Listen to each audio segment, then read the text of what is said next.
Здравствуйте, друзья! Владимир Путин, выступая на Восточном экономическом форуме, принялся в очередной раз оправдываться за мясорубку, которую он развязал в Украине. В этот раз он заявил, что Россия вовсе не начинала войну в Украине, а наоборот, пытается ее закончить. Пытается закончить ту войну, которая началась еще в 2014 году.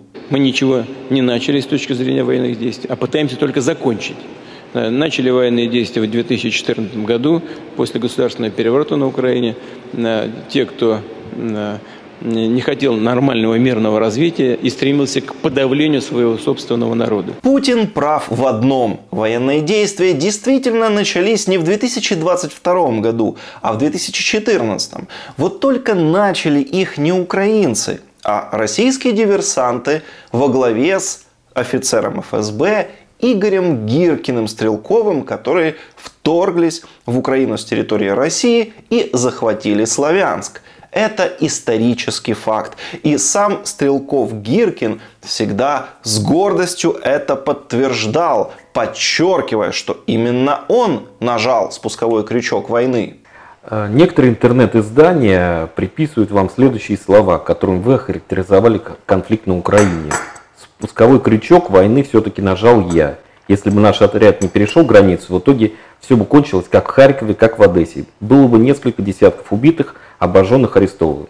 На этом бы и кончилось. Это мои слова, я их сказал про Ханову еще в 2014 году, да. И в принципе в них содержится правда. Я говорил то, что считаю правдой. Действительно, если бы наш отряд не пришел на Донбасс и не стал бы ядром сопротивления, ядром русской весны на Донбассе, то, скорее всего, без этого ядра русская весна была бы подавлена в зародыше. Таким образом, Путин сначала развязал на Донбассе локальную войну в 2014 году, а когда с ее помощью целей добиться не удалось, устроил уже полномасштабное вторжение. То есть провал одной войны Путин решил компенсировать тем, что развязал другую, еще более масштабную и кровавую.